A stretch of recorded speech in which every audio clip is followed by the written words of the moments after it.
Shalom a todos, estamos em Parashat Naso, uma parasha bem comprida, a parasha mais comprida da Torá. Essa parasha tem muitos assuntos. E hoje a gente vai falar sobre o assunto da mulher chamada Sotá. Uma mulher que o marido dela viu que ela estava junto com alguém dentro de um quarto, ele não sabe o que aconteceu. E aí a Torá fala que o marido vai advertir ela para não ficar de novo sozinho com essa pessoa. E se ela ficou sozinha com essa pessoa, então vai precisar levar a mulher para o Kohen. E o Kohen vai dar para ela beber água. Dentro dessa água estava sendo apagado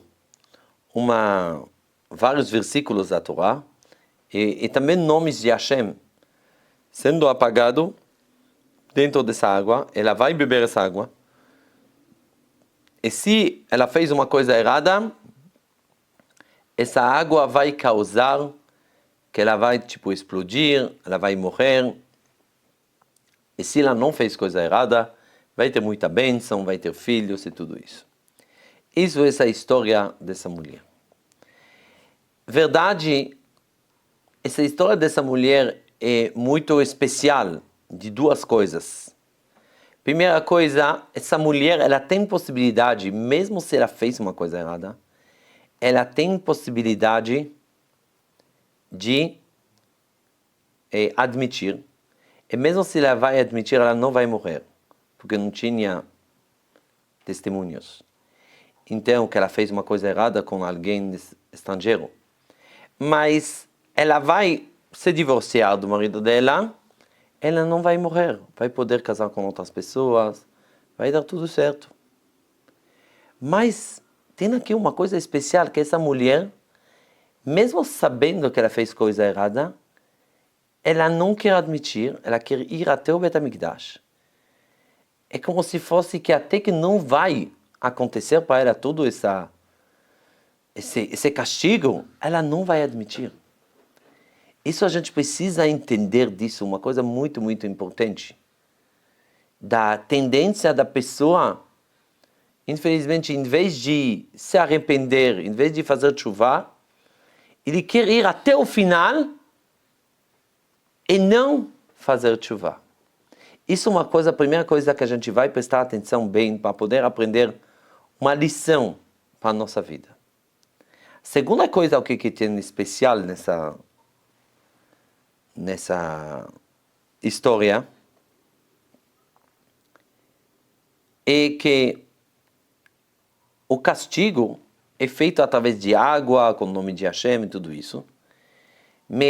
Mas aqui o castigo para ela vem diretamente de Deus. O Kohen não vai bater nela, não vai fazer nada, simplesmente dá para ela beber.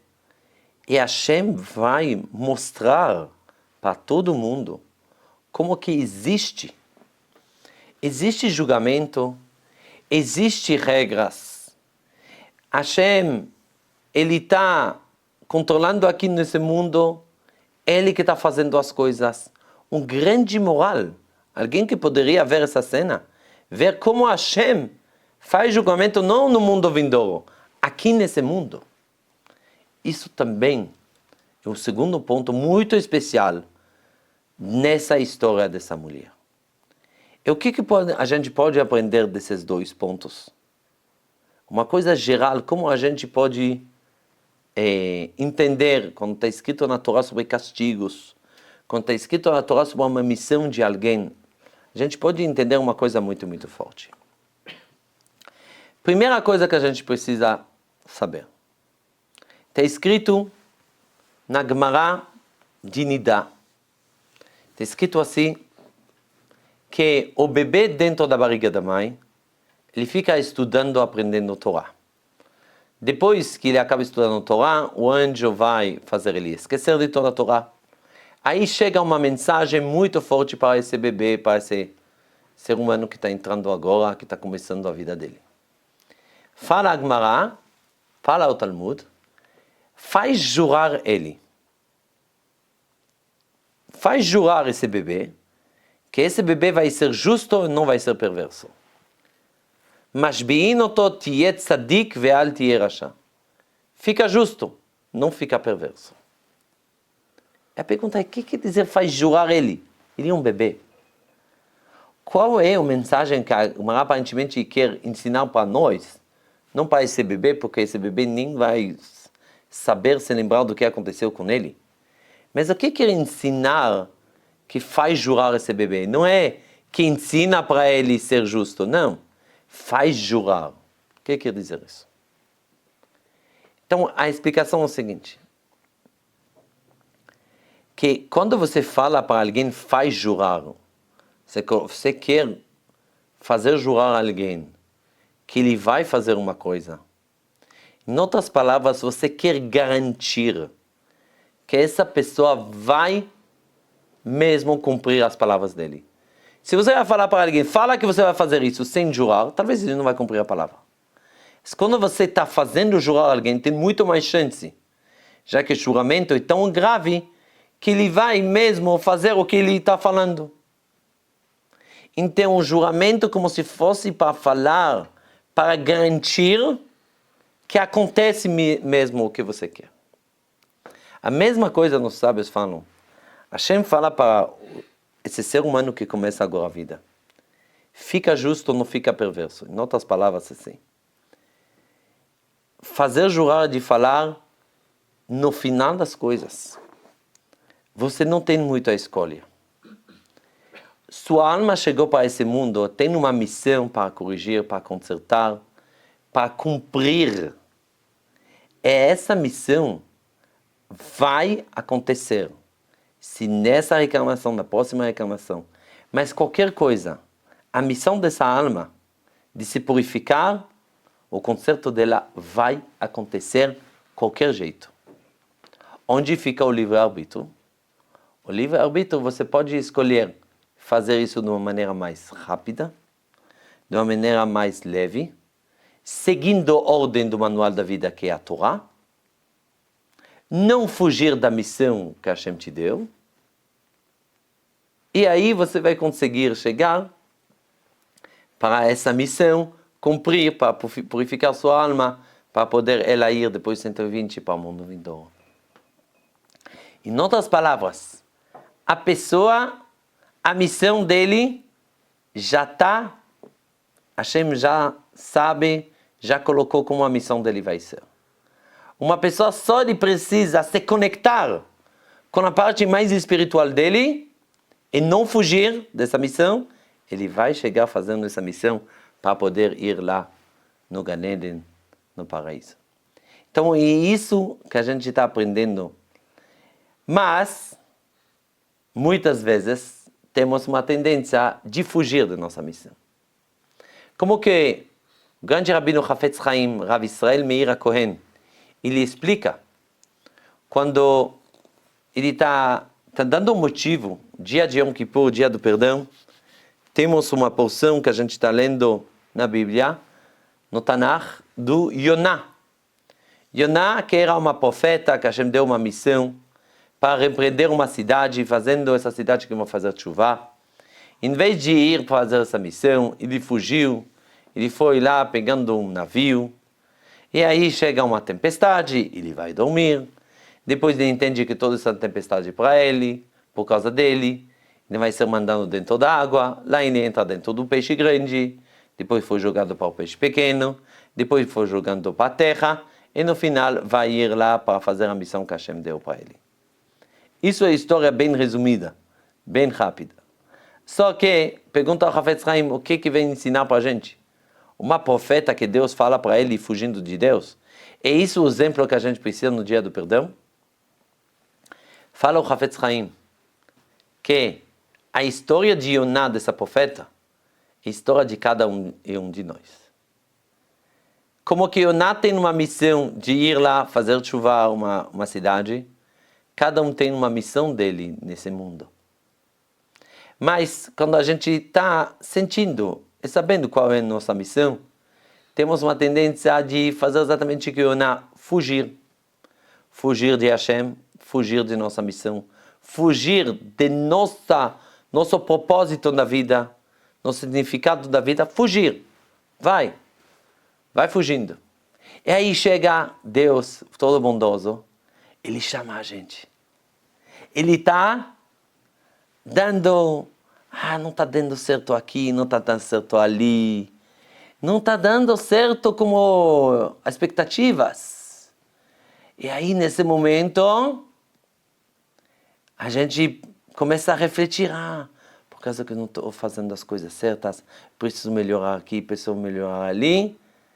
E aí, nesse momento, a gente precisa ir pegar já a estrada, já pegar o caminho certo.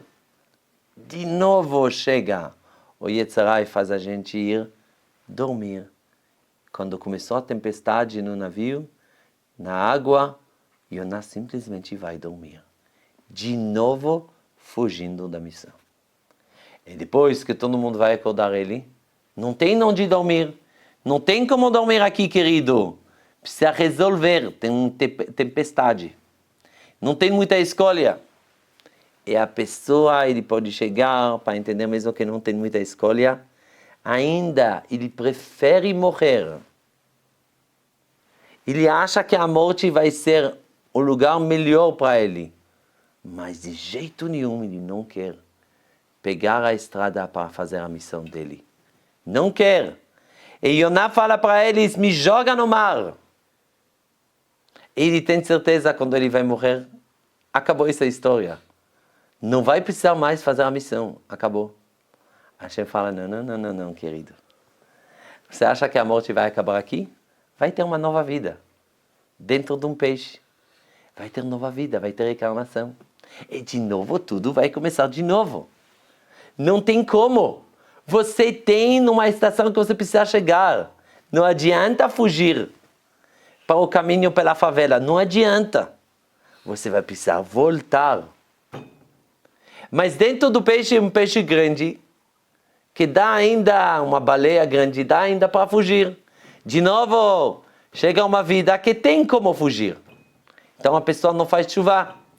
Hashem manda ele para um peixe menor. Sofrimento maior e não tem como fugir. Aí ele vai precisar fazer chuva. E vai ir para essa cidade de Nínive, como Yonah. Que exatamente cada um de nós vai precisar terminar fazer a missão dele. A escolha é de fazer isso o mais rápido possível para chegar ao mundo vindouro. Ou pode escolher ainda mais, demorar, pegando caminhos por ali, buracos por aqui, subindo, descendo, recebendo batidas para voltar e cair de novo. Pode ser. Isso é nossa escolha. Mas no final das coisas, a gente vai chegar exatamente ao lugar onde que Hashem designou para nós. Isso falou Hafetz Haim. Exatamente agora a gente está entendendo aqui. Quando a gente está vendo que Hashem fala nas porções semanais, está escrito que Hashem vai dar castigos, vai tirar todo o material, não vai ter bênção. O que Ele quer falar para nós? É como que a gente ouvindo um pai dando bronca para o filho e fala, se você não vai fazer isso, eu vou te tirar esse videogame. Por que esse pai quer tirar do filho o videogame? A gente entende. Porque o filho não consegue controlar bem o tempo com o videogame, então o pai vai precisar tirar isso. Ou ameaça tem a ver exatamente o que o pai quer do filho. Joga, meu filho, pode brincar. Pode brincar, mas de uma maneira moderada, com equilíbrio. Aí não vai precisar perder tudo. Quando Hashem fala que ele vai tirar todo o material, é uma forma de falar, olha bem, eu te dei o material, fica com controle, usa o material de uma maneira certa. Tudo que eu criei nesse mundo você pode usar de uma maneira certa. Não precisa te retirar isso. Se você não vai saber se controlar, você precisa retirar. Então, exatamente, assim que precisa ver o castigo, não é uma vingança de Deus. É como se fosse quando Hashem, ele faz questão de escrever os castigos bem claros, muito mais das bênçãos. E para a gente ter bem claro o que Hashem quer de nós. Ele fala, Vou tirar todo esse material de vocês. Em outras palavras, você se controla sozinho. Para mim, não tirar isso. Porque no final das coisas, essa pessoa ele vai precisar chegar a fazer a missão dele. Exatamente o que a gente está aprendendo sobre essa mulher Sotá. Essa mulher, ela fez uma coisa errada. Ela tem ainda a possibilidade de precisar chegar até o Bet HaMikdash, tem bastante tempo de fazer chuva. E como ela vai fazer chuva? Ou como ela vai fazer chuva? Se aproxima para Deus, reza para Deus, faz chuva. Como eu posso saber que isso que é a chuva que precisa fazer? Porque no final das coisas, esse nome de Deus vai entrar dentro de você. Você vai ficar ligado com Deus, no final das coisas. Vai causar também coisas que não são tão agradáveis. Então, faz isso antes. Se liga, se aproxima de Deus. Não foge de sua missão. Não foge, não acha que você vai fugir, vai dar certo. Fica mais perto de Hashem. Por isso que apaga o nome de Hashem na água e entra dentro dela para falar o quê? Você primeiro se liga com Hashem. Com todo esse tempo que você tem ainda esse livre-arbítrio de fazer isso de sua própria força, de sua própria vontade, para não chegar no final. Que Deus vai ficar perto de você, mas vai dar também consequências que não são boas. Isso que a gente está aprendendo. Temos uma missão. Essa missão vai acontecer. Nosso livre-arbítrio é, se a gente quer escolher o caminho mais longo pela favela, ou a gente vai escolher o caminho pela estrada. Shabbat Shalom.